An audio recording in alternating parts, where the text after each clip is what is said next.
Welcome to So You Think You Can Breed Dogs, the podcast celebrating responsible breeders, their amazing dogs, and the passion behind ethical breeding programs, and calling out those that don't.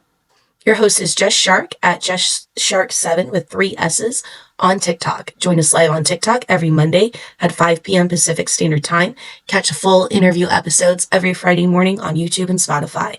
Today, Jess is sitting down with Kate Obitz of Ragnarok Kooikers for the first half, where they talk about ethical breeding and preserving the beautiful Dutch Kooiker.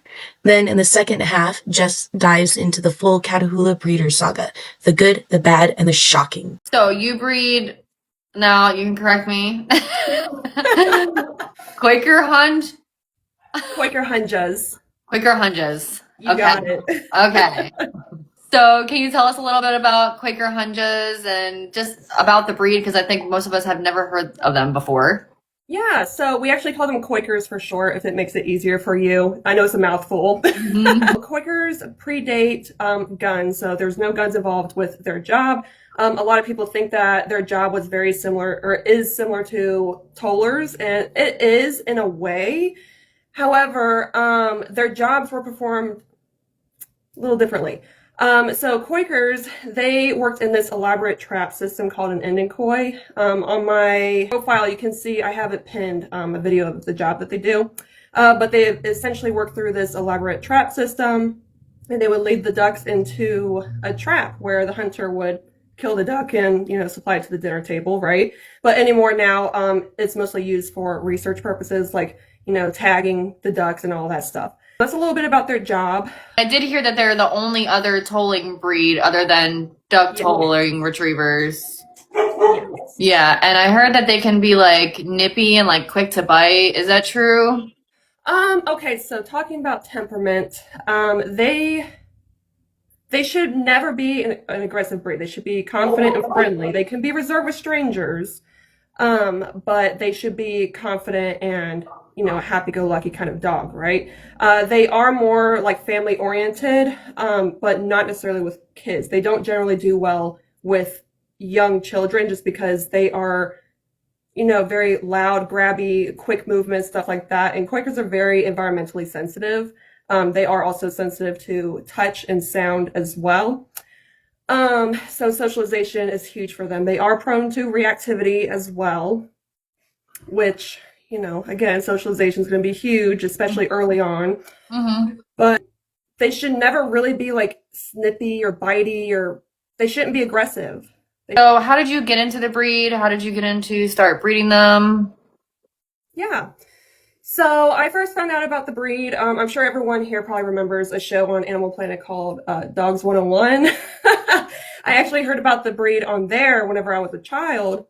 And it was always a breed that I was fascinated with. And it was kind of on my list of breeds that I wanted to get. Dachshund was actually my first choice of breeds, but we're talking about Kooikers here. Because I knew that they were a rare breed. And on Dogs 101, they kind of talked about how they were pretty much only found in the Netherlands, which is their country of origin. I didn't think it would ever be possible for me to, get the breed, because at the time whenever I was a kid, I didn't know that importing was a thing. I had no clue at all. But years later, 5 years ago, I was on deployment in prior Navy. My husband and I, he was my boyfriend at the time, we were talking about whenever I got out of the Navy, whenever he left the ship, how we wanted to get a dog. So he kind of put me on a mission, kind of occupy my time because I was going a little crazy. It was COVID and everything. But I was researching all these different breeds that I had always loved, Dachshund being my first pick, right? And I was looking at Craigslist and stuff. But anyway, I did all this research and everything on these different breeds, and none of them really fit our lifestyle. I would print out pictures and all this information and bring it to my now husband, and we would kind of go over all the information. We're like, no, this one doesn't work, this one doesn't work for them. Then I remembered Kooikers, and so I looked into them, and they were pretty much exactly what we were looking for. And then you got one you imported one? No. So we lived in Washington State. There was a breeder down in California. There's actually a few breeders here in the United States, but there's very few good breeders. I'm just going to leave it at that. Carousel Kooikers is where both of my Kooikers came from. we hit it right off. So I see that right now you have the one mama dog, and the one sire, Odin and Ori, right? Yes. And so how old are they, and how many litters have they had? So Odin, he's my oldest. He was the first one I got. He'll be 5 in June. He has sired one other litter before, not with me. He was used as a stud, obviously. And then Ori, she'll be 3 next month. She was bred only one time, and she was bred back in October. So she was like 2.5 years old at the time that she was bred. Mm-hmm. And that's all that I have. Well, now I have 2 puppies that I bred that I decided to keep because I'm crazy like that, I guess. Yeah. But I haven't updated my website to include them yet. I saw them on your Facebook, though. Yeah. So you found homes for all the other puppies, though? Yes. It did take a while, so to kind of walk you through the process, I started accepting applications probably way too soon. It was like 2 years in advance.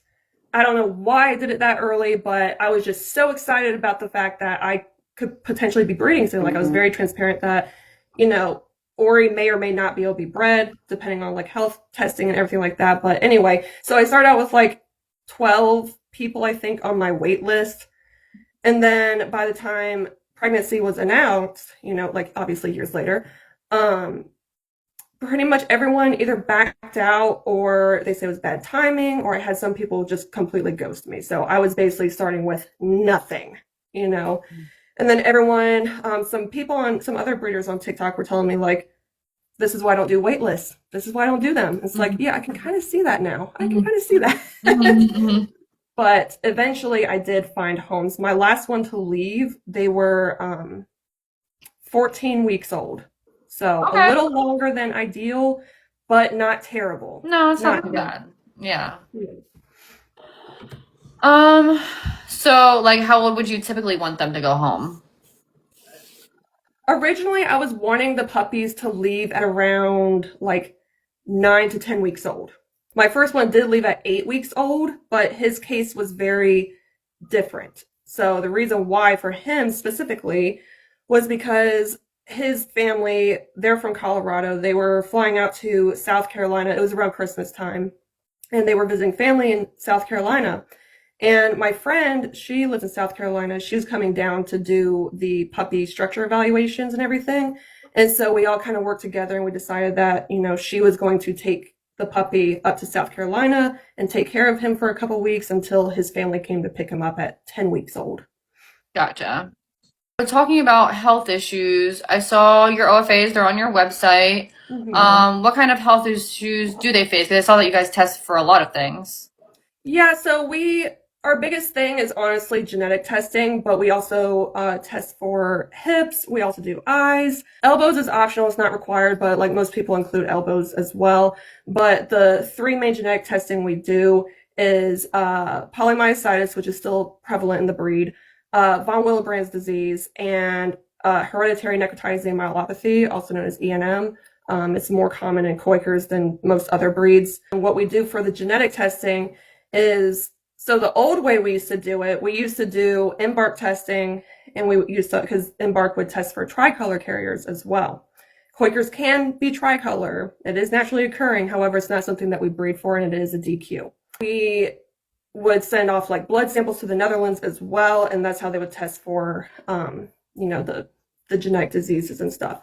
Now what we do is we have to order swabs from a lab in the Netherlands, and then they send it over here to us. We swab the puppies, of course, and then we send it back, and then they test it. It's a whole different way that we do it, and because of the tariffs, it has made it extremely difficult.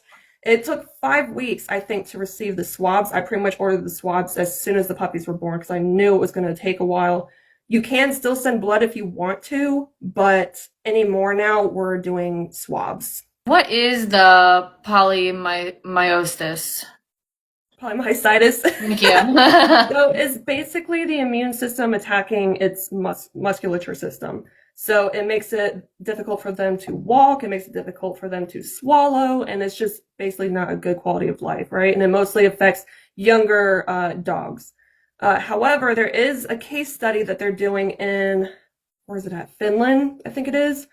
And because there's this whole debate versus like spaying and neutering versus not spaying and neutering, because some people think that hormones play a factor in them developing the disease. So like heat cycles could trigger it potentially, right? But there's still a lot that we don't know about polymyositis. But anyway, the case study is saying not to spay and neuter, because so the oldest case study that they did was on a 10-year-old male, and I don't know why they neutered him at 10 years old, but they did.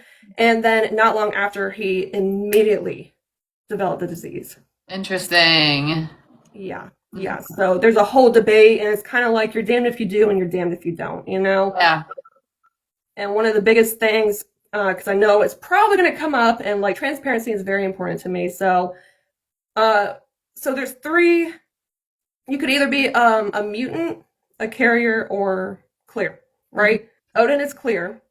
Ori, however, is a mutant, which means she's at higher risk of developing the disease. Now, I'm sure people are probably like, well, why did you breed her then, knowing that? Because at the time, and this is honestly something that I have learned from that I will be doing better with, which is why I'm not breeding Ori again. But breeding a dog that is a mutant, pregnancy can increase their chances of developing the disease. However, if you breed a mutant to a clear dog, like I did, the puppies will just be carriers. So they're not at increased risk of developing the disease. They're just going to be carriers. So it doesn't affect them at all, but it could affect, the mama dog. Right. But we do CK level tests in the blood to test if there's like a rise in the CK levels, then we know that they're probably developing the disease. So I did immediately after the puppies were weaned and they all went home and everything. I did have a blood test done for Ori just to check to see what was going on, and she's still good so far, and hopefully she stays good. It does it does only affect like 1% of the population, which doesn't sound like a lot. Yeah. But considering how small in numbers we are, it is kind of significant. So this year, actually, the VHNK, which is the Dutch Kooiker Club, they're not allowing mutant dogs to be bred anymore. So, which that's not the reason why I decided not to breed Ori. I didn't know about that until after I had decided. But yeah, I'm not breeding her again. Like, she's more important to me than breeding litters. Right. Okay. Yeah, I was going to ask you about that because I did hear about that. Yeah. I will say some people are saying that, oh, people told her about that, way in advance, and she still did it anyway in the backtrack. It's like, no one warned me about that. And as a matter of fact, I co-own Ori with her breeder, and she had the final say in if Ori was bred or not, and she said it was fine. And then we also have a database system. I call it Kooiker Tinder because it kind of like shows you like matches and stuff and everything like that. And you can put like two dogs together, and it kind of tells you the predictions of what the puppies will have and stuff like that. And nowhere did it say that she could not be bred. No, that's why I did it, and that's why my breeder said to go ahead under her guidance. Right. Just want to say that. Gotcha. Yeah, and with a breed that's so rare, I'm sure it's kind of like one of those things where it's like it's hard to make those like tough decisions when you're trying to preserve a breed. Exactly. It is very difficult because we have such a small gene pool, and we can't really just count anyone out, And I mean, one of the things too is that there's a risk of losing a mama dog no matter what her health status is. With any breeding, any pregnancy, there's always that risk. So you always have to be prepared for the fact that you could lose the mama dog, So that's kind of what I told myself to kind of make myself feel better. If you even want to say that would make you feel better. I know better now. She is not going to be bred again.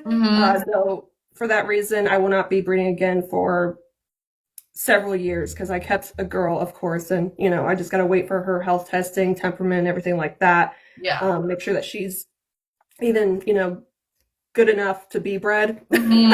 Yeah. Will you get like the DNA testing back soon on her? Oh, I actually have. I tested all the puppies. So yeah. So did you get it back? I do have the results for all of them. All of them are as predicted. They're all carriers for polymyositis, but they are clear for ENM and von Willebrand's disease. And then 4 out of the 6 puppies are tricolor carriers, which I was kind of expecting that as well because Ori is a tricolor carrier and Odin is not. And the darker color puppies like her are the tricolor carriers, and the lighter color puppies like the dad are not. So, but it's still in the database. It's out there. We also report litters to the VHNK as well, so that everything's in a database. Yeah, none of them are mutants like her. No. Okay. That's good. You can find all their information on OFA as well, because I did post those results to OFA. Oh, nice. I heard that Odin had some trouble like at dog shows, that he was like excused twice for menacing a judge. Is that true? Oh Lord, here we go. So the first time it happened, it was at Woofstock, and the judge was wearing a huge sun hat. And I didn't think, because we were originally from Washington State, no one really wears sun hats up there, so I didn't think to really socialize him to that. Yeah. And so he barked at the judge. She got scared, but he wasn't excused for like menacing behavior or anything. He was just excused for like failure to be judged, essentially. The second time it happened was my fault, because I was wanting to have him collected because he was going to be bred soon. So I wanted to, and I also wanted to like save his semen as well for future use, but I wanted to see the quality of it in the event that he was ever used for AI, or he was about to be used in general, right? So I had him collected, and then we went straight into the show ring. And I don't really think that he actually growled, honestly. The judge was provisional, so I think she was just kind of erring on the side of caution with it because the rep was watching. But he seemed kind of normal to me, and like I did feel like a little rumble in his throat, but he wasn't like showing teeth. He wasn't whale eyeing or anything like that, and he grunts a lot too. So like it could have been a grunt. He could have also growled. He was excused for it. I did receive a letter from AKC saying it was like a first warning kind of thing, right? Okay. I talked to my breeder about it. I'm like, I don't know what in the world happened. Like, he's not an aggressive dog at all. Like anyone who's met him will tell you, right? Yeah. But it was so honest. She was like, well, your first mistake was having collected before going to the show ring, because it can heighten emotions and stuff. And if it's like a stressful environment and everything, or if he sees like a dog that he doesn't typically like, which his cousin was also showing as well. And they weren't like aggressive towards each other, but like males can kind of like, they are prone to same-sex aggression, especially the males. Okay. It could have been a number of things, but like he's never had an issue since, and he's not an aggressive dog. Like literally anyone can tell you that he's not aggressive. I have a question. How do they collect the semen?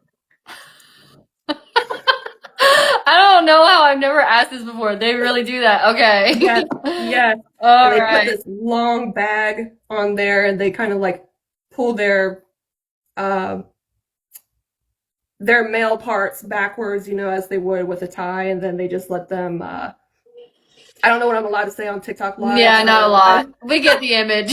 Yeah.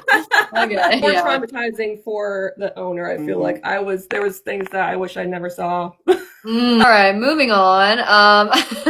While we're talking about showing stuff, I see that you show and you do a lot of sports and stuff. Do you think that that's important with the breed?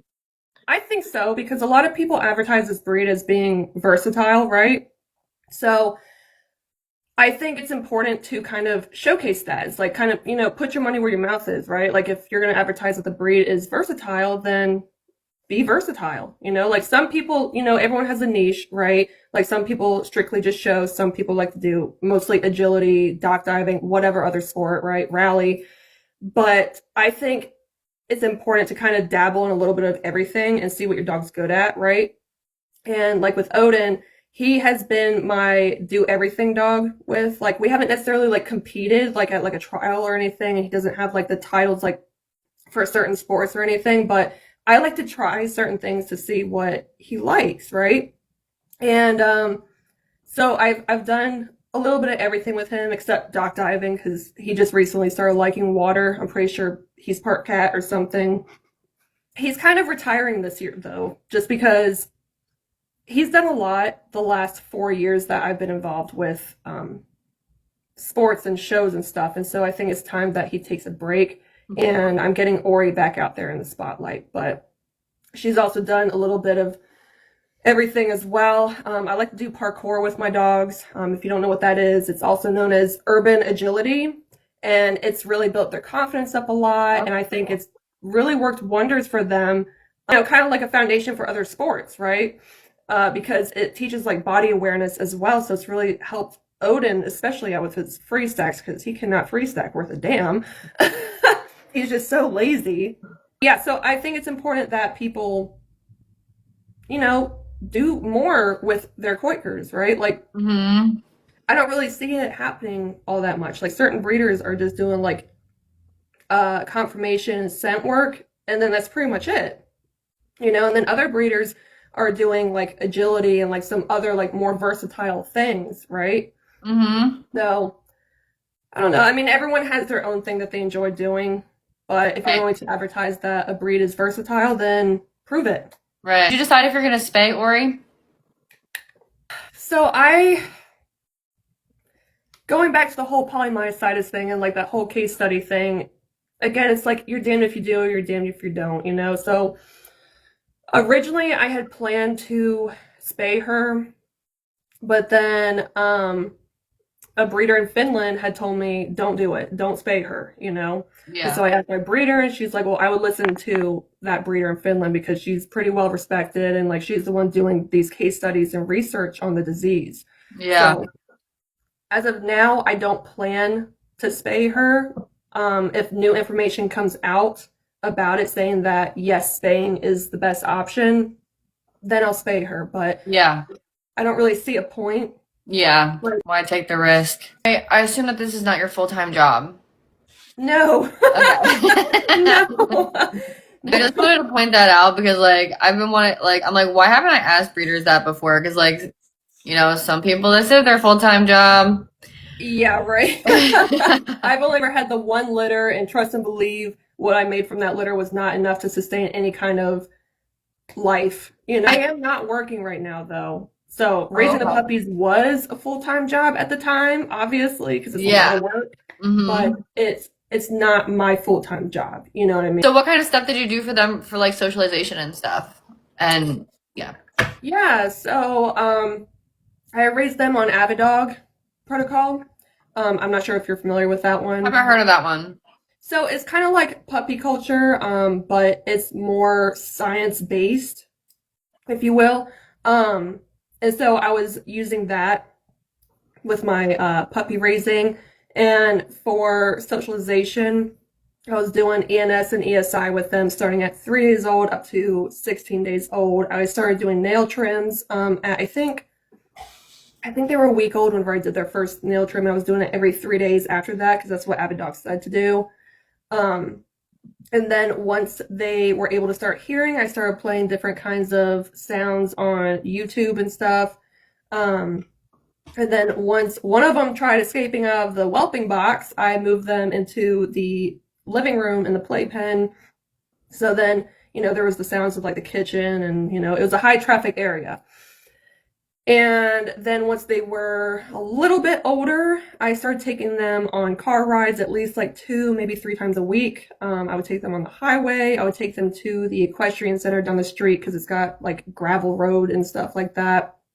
And then once they got a little bit more older, I started taking them to like Lowe's, Home Depot, PetSmart. On trash days, I would take them out onto the front porch so they could hear and watch the garbage truck, and then obviously outside playtime, different kinds of like toys and stuff as well. Like I had like these different tactile mats. It's meant for kids, but there's all kinds of different textures. I try to do as much as I could. So what kind of stuff did you do for them for like socialization and stuff? As far as like visitors go, I unfortunately was not able to have like a ton of visitors. I had like technically 4 people, but it was like 2 sets of 2 people that came by to play with the puppies. And because I don't really know anyone in the area, so I didn't have a ton of people to come by. So I really utilized like Lowe's and PetSmart a lot. I would just have people, come up and pet my puppies and stuff. Use And hand so that was sanitizer, like, of course. yeah, were they like vaccinated? They had their first set of vaccines at 8 weeks old Mm-hmm. because I did a nomograph test on Ori, which basically tests like the antibodies in the mother, so it tells you when to vaccinate the puppies and with what, essentially. Oh, And so their first set of vaccines was at 8 weeks old, and then their other set was at 12 weeks old, 15 weeks old, and 20 weeks old. Anyway, the three biggest ones were the 8, 12, and 15 weeks old, though. gotcha. Did you give out any breeding rights to your puppies that you ended up selling? So one of them technically has breeding rights on the contract. So I had two different contracts. I had one that was for like pets specifically, but they still had the option to do sports and stuff. And it said that they may be spayed or neutered at least 2 years old. And then for my show contract, that one does kind of technically give them like breeding rights, if you will, but like I technically have the breeding rights, not full breeding rights, but they can't breed without my approval first. Gotcha. Do you like kind of co-own them then, or? Yes, I co-own all the puppies, pet Okay. and show homes or sports homes or all the homes. Okay, I okay. own all of them, mostly for like liability purposes Yeah. to protect the puppies further. In the event anything happens, they end up in a shelter or whatever. So for that reason, my name will always be on their microchips, contract, and registration. Would you ever sell a pair of litter mates together? No. No. I only kept the two, and it wasn't my first choice to do that. Because like I was going to keep a girl regardless because I knew that Ori was never going to be bred again. Mm-hmm. So in order to continue my breeding program, I needed a girl, right? Mm-hmm. And then I kept the boy as well. He just kind of fell into my lap, so to speak, because basically I couldn't really find a home for him. Mm-hmm. Like there were homes that had lined up for him that seemed like they would have been good fits. Mm-hmm. But there was just something about these homes that it was just like little things, right? That were just like kind of red flags to me. And I wanted a very specific home for him based on, because I did temperament test them at 7 weeks old as well. So I knew the temperament they had, and then also watching them, raising them, right? Like I know them. Yeah. And so I was looking for a very specific home for him because I know he was not going to be an easy puppy. Like he's not a beginner friendly puppy. Right. He's got a lot of drive. He's got a lot of energy. And he was the most confident in the litter the entire time. Even to this day, like he's still like the most bold and confident. And I knew that could be potentially bad for the wrong home. So because of all these homes that kind of fell apart for him, I took it as a sign from the universe that he was meant to stay. And like part of me always wanted to keep him anyway because he was the pick boy of the litter. What are their grooming needs like? Easy.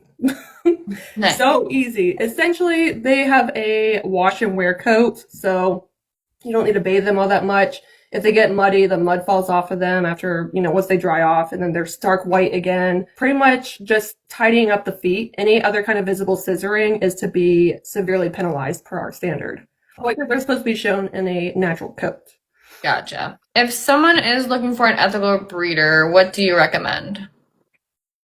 Well, I would definitely recommend speaking to people who are actively involved in the breed because while you can utilize the Parent Club website or AKC, they don't necessarily screen. I don't feel like they necessarily screen the way that they should to really like point in the right direction because they'll list pretty much anyone on there, right? Getting involved in the breed or like networking basically and talking to other owners or other breeders or whatever, I think is the best way to go about it because there are breeders out there that look good on paper, but if you talk to people in the breed, they can tell you a little bit more. And that's all I'm going to say about that. Somebody wanted you to name 3 well-known / ethical breeders in your breed. There's waterbound Kooikers. They're in Texas. There is my breeder, Carousel Kooikers in Sacramento, and then my absolute favorite, Golden Gate Kooikers in San Francisco. Those are all like top 3 solid choices in my book. Do families get to choose their puppy, or do you choose the best puppy for the family? I choose. Yeah, I think we kind of talked about that with your boy puppy.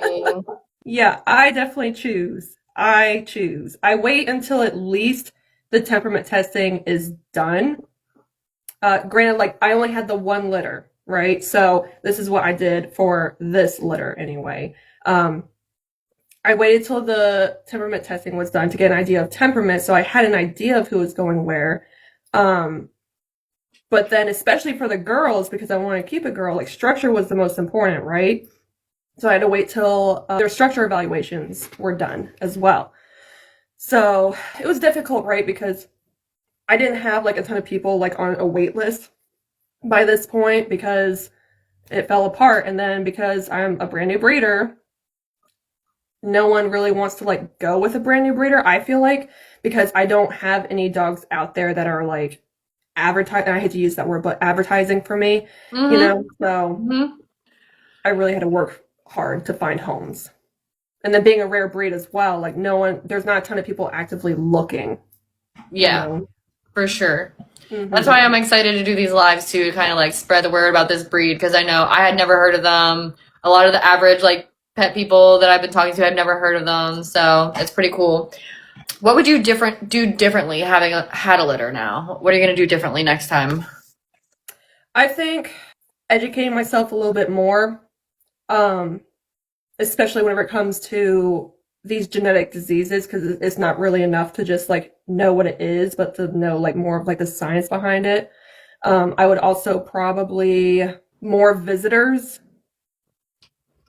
I really wish I would have had more visitors because they are like a little nervous, or not nervous, but like they're already kind of like a more reserved breed in general, but I feel like because their lack of being around a ton of people, it's been a little bit more of a challenge, you know, especially now that all the litter mates are gone now, because if they were all together, it was like a lot easier, but now like doing everything separately, because that's what, to prevent litter mate syndrome, I had to do like literally everything separately. So that's one of the biggest things we've been working on. Yeah. Somebody said it can bring germs in, so you want to be careful with bringing too many visitors in your home too. Yeah, that's the hardest part too, right? Because people say to have visitors, but then there's also that risk of bringing in disease. So it's yeah. Can we see the dogs? Oh yeah.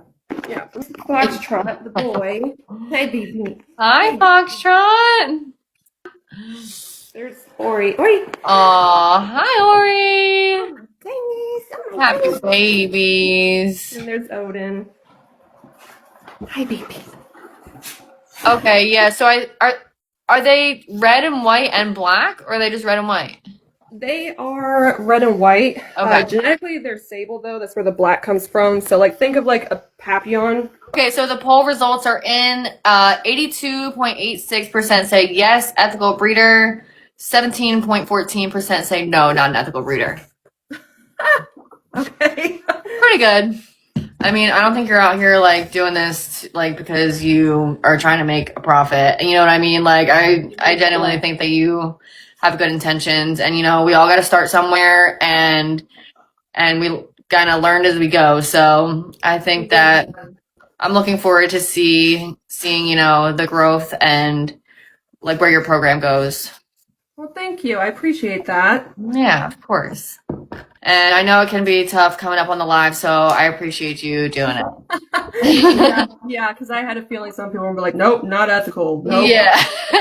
And there's people that think that no breeding is ever ethical. So, which, you know, as long as you know in your heart that like you're trying to do your best and you're doing the next right thing, like I think it's okay. Well, I appreciate that. Yeah. Was there anything that you wanted to add that I didn't ask you or you didn't get to say or anything? I think that about covers it. If anyone has any further questions, they can feel free to message me. I also highly encourage everyone to check out my website or even my page. You know, I have a lot of information on there regarding the breed and everything. But yeah, that's pretty much it. If y'all don't already follow Saint and Jordan, make sure to go follow her. Thank you, Jordan, for this video, and thank you for this series. You guys want to hear a call with this breeder who is educated and knows all the right things to say, but doesn't do any of the right things. Go check out my breeder calls playlist, parts 43 and 44. I'm going to play a few quick clips here, and then we are going to dig into all of the lore and shit I have learned about this woman since she volunteered to do this call with me 8 months ago. We do things a little bit differently than most people. We don't breed for the high neurotic hog dog lifestyle. What age do you start breeding them if their health testing goes through? 2. So we do a full embark panel, OFA, and then we do the M-locus through paw prints. The merle to merle breedings. Oh, yes. So we do M-locus testing. We do bear testing before the puppies go home. See what I mean about knowing all the right things to say? Now, here are the first messages I received. These are videos of dogs that were confiscated or rescued from her and her buddy, her breeding buddy, who I will get into as well. So River's Edge Catahoula is Lynn Davis, aka Stevie Davis. She goes by 2 different aliases, and her buddy, who she's sometimes friends with, sometimes not friends with, sometimes they're suing each other, sometimes they're stealing dogs from each other, sometimes they're trading dogs from each other, is Kate Elizabeth, aka Caitlin Doyle of Copperhead Kennels, who I also called, but she hung up on me. This might have to be a multi-part series because there's just so much that it's just so much. So the next person that reached out to me was asking me to look into a breeder because they got a free puppy from them, saying that he would not work for their breeding program because he was too narrow. But it turns out that he has really severe hip dysplasia, and then they did admit later that the mom had a history of hip issues. Now, if you guys watched Jordan's video and you saw this puppy, guess which dog this girl got for free? They were posting him in a Pets for Free rehoming group, which they do all the time. And the girl who got him for free, this is a picture that she took of him since she's had him, and Copperhead is using it as their advertisement on puppies.com. So I texted Stevie Lynn, also, hi Stevie, I know you're watching, and asked her about Goose and why he was given away for free on Facebook. And she said, he wasn't one of my productions. He was bought and was a genetic mess. We do not charge anyone for a puppy like that. Didn't know until he got a little older. Bad hips. I said, oh, so why not include that in the free dog ad? Did you get him neutered? She said, I got Goose. He was 8 weeks old. Came from a breeder named Kate Doyle. Shout out. I didn't like how he was growing, so I gave him to my best friend. And then they found he was having a weak hips, walking funny at about 6 to 7 months. And then we had found him a good pet home. Later found out his mom had bad hips. The lady had an appointment to get him neutered. Now, that doesn't seem very responsible to me. I'm also told that she doesn't own a home right now. She just stays in a camper. And here's a photo that she sent to me of her mama dog's whelping area, which looks really sad, like in a shed all by herself. And Goose isn't the first or only dog or animal for that matter that she's giving away or selling on Facebook. There are so many. There are so many. This is not just a backyard breeder. This is a puppy mill, dog flipper, animal flipper. There's other animals involved. It's so crazy. The lore goes so deep. I'm going to make a part 2. Crazy Catahoula breeder. I have gotten so many messages, so many horror stories, people reaching out who have gotten sick puppies from her, etc. But today what I want to get into is, remember last video I said this dog Jade? Stevie Lynn messaged me telling me that Jade passed away. Well, guess what? That was a lie. Jade is actually alive, and she's at one of their other buddies' house, Deanna, aka Brianna Calderas, in Missouri. And the reason why Stevie Lynn said that Jade passed away is because Stevie Lynn took Jade back from somebody who had her, Deanna, and then bred her. She got pregnant, brought her back to Deanna because she didn't want to deal with the puppies. And then once Jade had the puppies, Kate got angry, so Stevie went and basically stole the puppies away from the lady Deanna and Jade. And this is all allegedly, but allegedly Stevie took 3 of the puppies. 3 of the puppies went to Kate, and 3 of the puppies stayed with Deanna and the mama dog Jade. And they were only a couple of days old. And Deanna actually got a ticket for giving out puppies too young. And when I asked Stevie about Jade, she said, Jade is not dead. She might be dead now. Who knows? Why I got that mixed up is because I just assumed that Jade really did pass away, but my source who was telling me about a mama dog who passed away during birth was talking about this dog, who is actually the dog that mauled her daughter. This was Jazzy, the mama dog who got a puppy stuck in her, and they didn't take her to have a C-section, and then she passed away. Something that we haven't talked about yet is that they are making babies have babies. Here is Porsche about a year ago when she was picked up from being in Stevie's care. And now here she is recently pregnant. So you do the math. I mean, she looked like a puppy in that last picture from about a year ago, right? Excellence in bloodlines, right. Then we have Rouge, who was born in 2023 and is on her 4th or 5th litter. Finnegan, who is a Dorkid, and Ice was born in May of 2024. So she's not even 2 years old yet. And here's Roxanne, who is Ice's mother. She was a year old when she had Ice, and she's had at least 2 or 3 litters. Ice's sire, Murphy, was also a year old when Ice was born. This is all in the pedigrees that she posted. Buck was born November 2024, not even 2 years old. Kit Kat is actually 3 now, unknown how many litters she's had. Finnegan and Jovi were both born October 2024, 5 days apart. So, not 2 years old yet.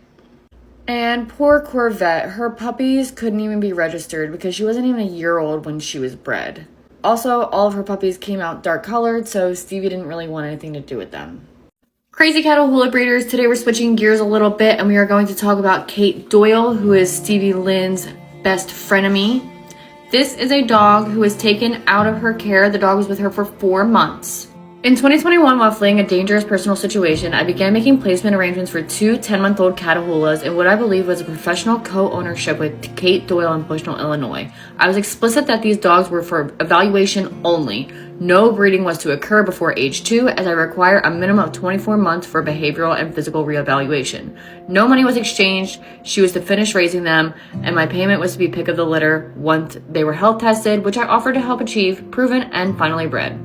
The betrayal began almost immediately. Within 2 weeks of drop-off, the female went into heat. Despite our clear agreement, Kate bred her immediately after working hard to pressure me into changing my breeding morals.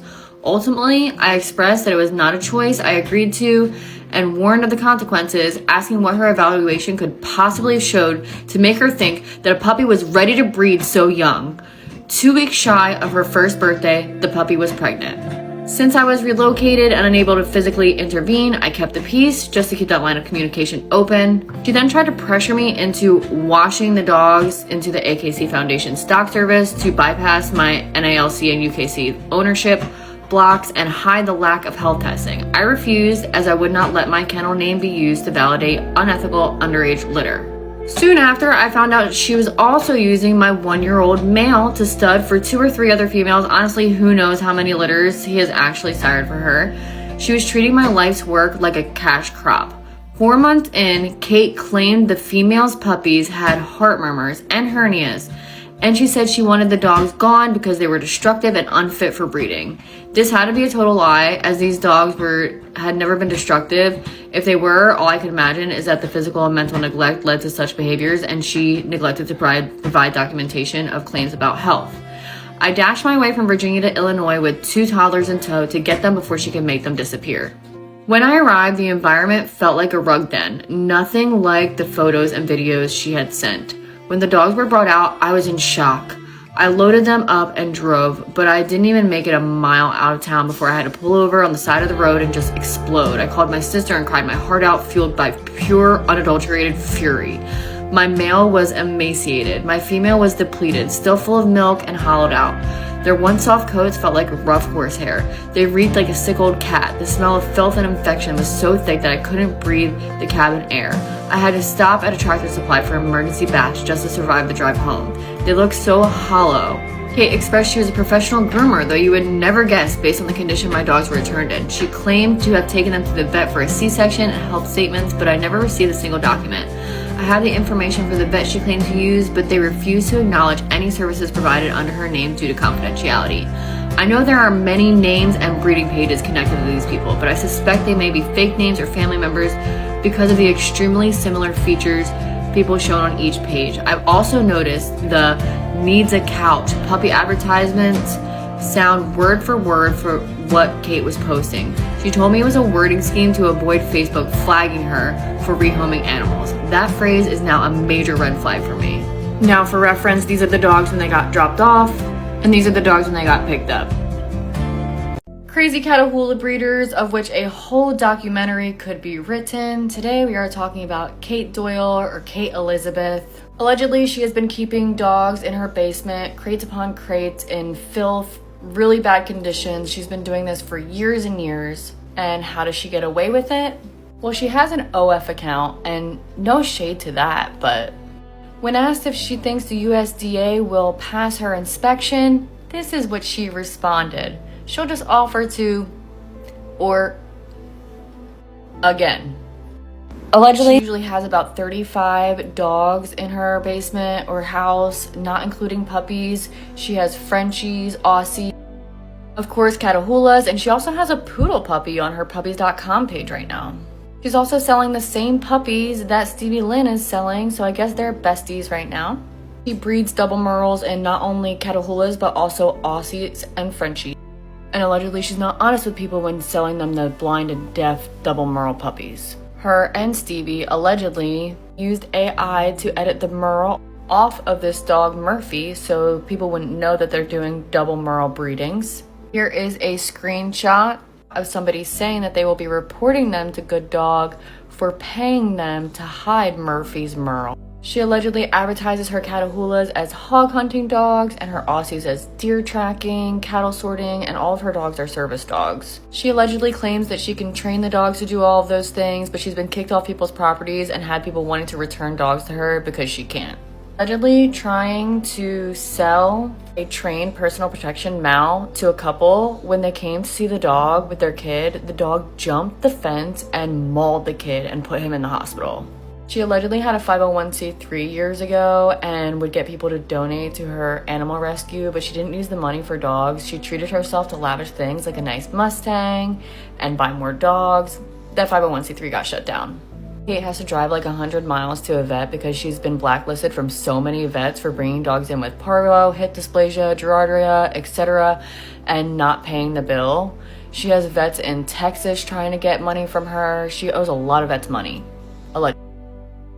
Involved in cat breeding, specifically Maine Coons. She actually had stolen a cat from a woman, and the woman had to go to Kate's house with the police to get her cat back, and the cat had to go straight to the vet because she was in such bad shape. Kate also allegedly unalived one of that lady's Frenchies, and she got 2 of her females back full of coccidia and worms. That woman actually took Kate to court and sued her and won. Many different aliases: Kate Doyle, Kate Elizabeth, Western Illinois French Bulldogs, Western Illinois Australian Shepherds, Midwest Giants Cattery, Copperhead Kennels. So beware and to be continued.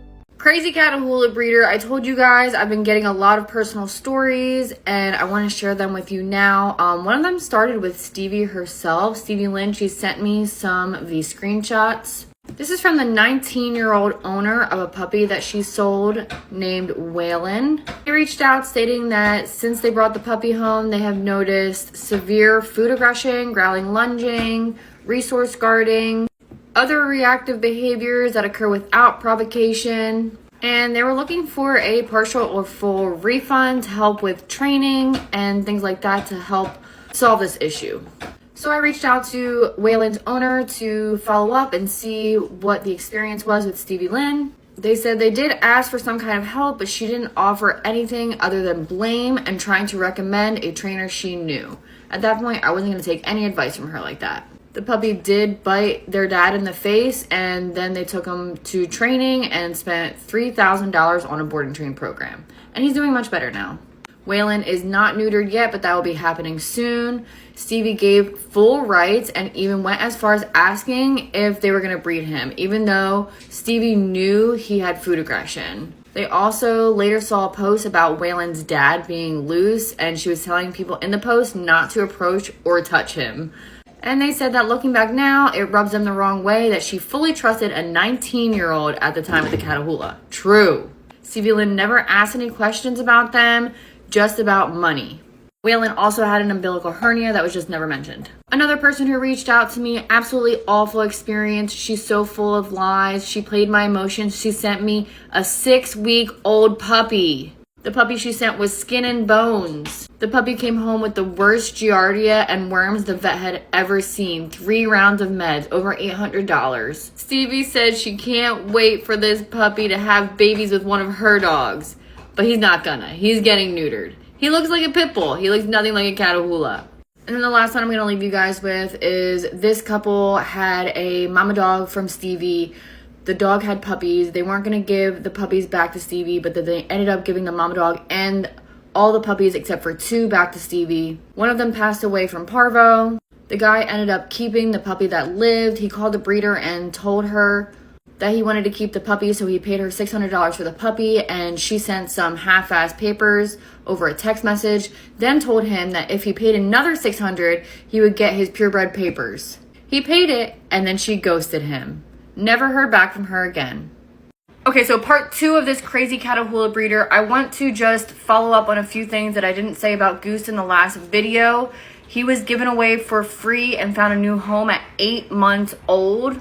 Something that Kate and Stevie Lynn do is they tell people to post their animals on these rehoming pages for them, and if they make a sale, then they'll get a cut. So these are just extra characters entering the chat. They do this to stay anonymous because they've also been kicked out of a lot of these groups. Now, here is one of those extras saying, does he still walk funny? Reason I've been asking is because if he's not got hip problems, I'd like to breed him. You know he has hip problems. She just admitted to me in a text message that he has hip problems and said that the owner had an appointment to be neutered, but yet you want to breed him. Mind you, he wasn't even a year old when this message was sent. Now I would like to move on to this breeding right here, Buck and Jade. Stevie Lynn messaged me, yes, me, telling me that the mama dog passed away and she saw the video on Pupperware, and this is a thing that's got a good cause because puppy can suckle for comfort.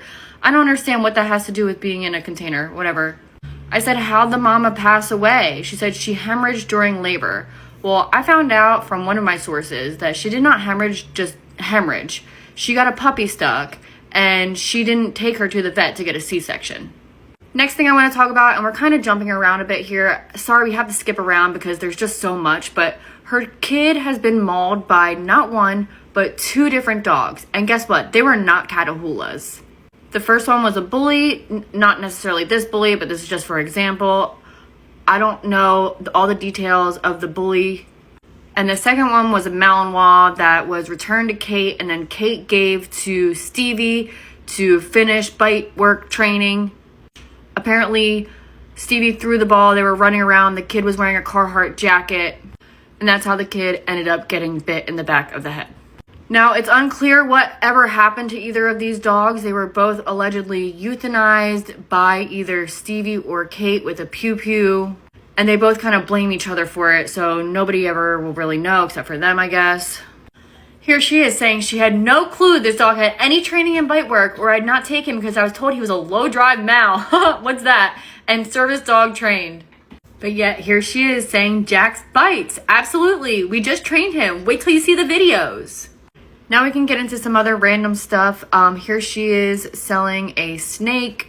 She also had a mangrove monitor and 2 female leopard geckos. I saw another video of her with other reptiles. Here she is looking for a 15 to 23-year-old horse. Here's somebody who got a cat from her that almost passed away. Here she is talking about her goat giving birth and she's out of town. She needs to know if the goat's okay. And she needs to know if anybody would like to buy a baby fox.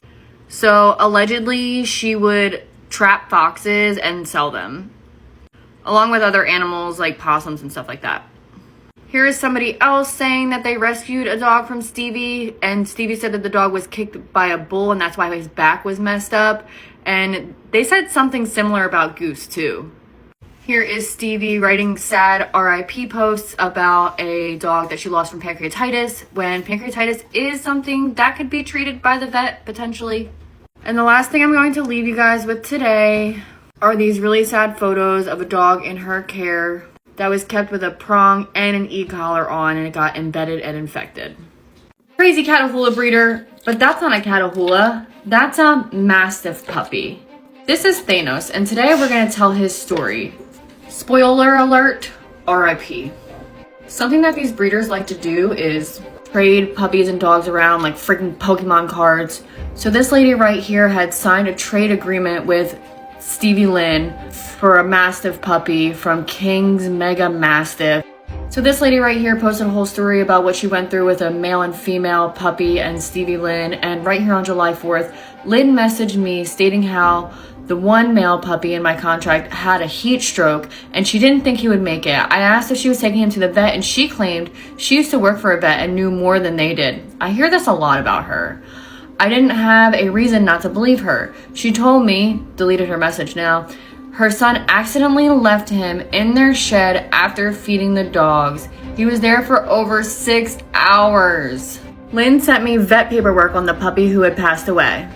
I reached out to Mega Mastiff, informing her of everything I have dug out on her, finding out the vet papers that were submitted to her and to I were falsified documents.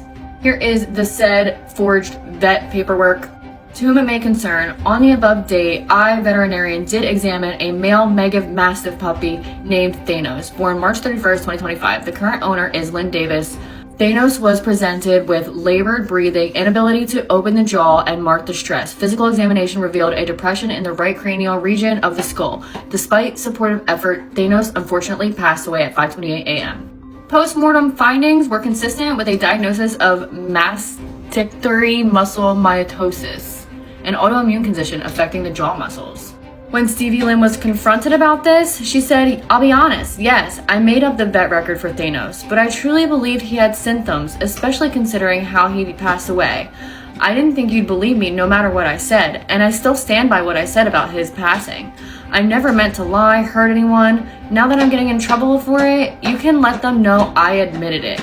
I'll take whatever comes with it and step away from the clinic if that's what they want. I just want you to know I got beat up really bad by my husband. Sob story, sob story, sob story." And this is just another one of many horrible stories I have heard about these breeders. This is going to be an infinite series, I guess. I want it to end, but it's like never ending. So stay tuned. This is a super sick and twisted operation.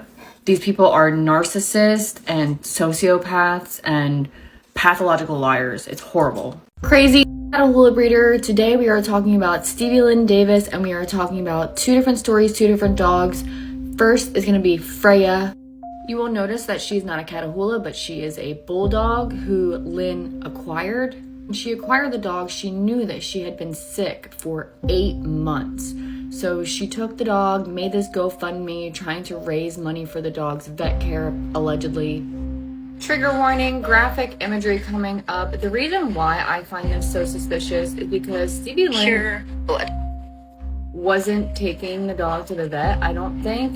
She was sending these videos to people, random people on Facebook, looking for advice. And it drops. And donations. I think that once they weren't getting the donations they were looking for, oh yeah, by the way, she goes by CV Scott too. I forgot about that. They ended up making the hardest decision ever and put Freya to sleep. So RIP Freya.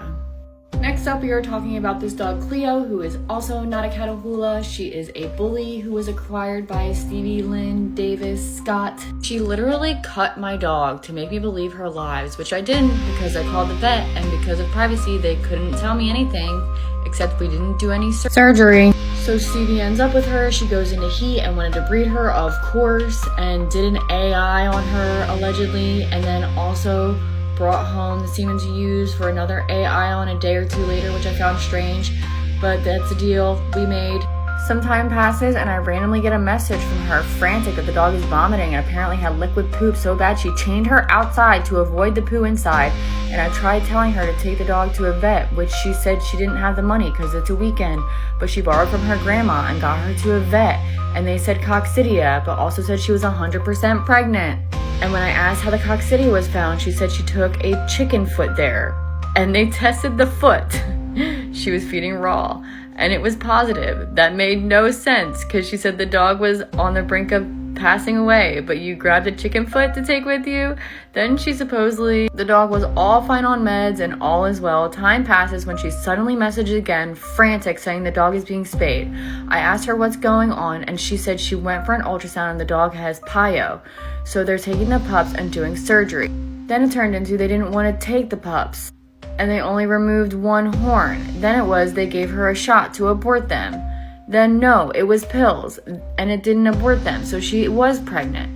Then she wasn't pregnant. I found the whole thing sketchy because I asked for proof, and she sent me a photo of a sticky note with scribbles that said it was the meds. I said no vet does that. Oh yeah, this is how far Stephen Lindsay Scott will allegedly go to cover up her lies. That's a wrap for today's episode of So You Think You Can Breed Dogs. A huge thank you to our guest for joining us. Once again, she is Kate Obitz of Ragnarok Kooikers. You can find her on TikTok or on her website of the same name. If you enjoyed the show, please subscribe on YouTube, follow us on Spotify, and leave a comment or review. It really helps us grow. Know a breeder you'd like to be interviewed? Drop their social media in the comments. You can also join Jess live every Monday at 5 p.m. PST on TikTok at JessArt7 with 3 S's and be a part of chat for upcoming recordings. Thanks for listening. See you next Friday.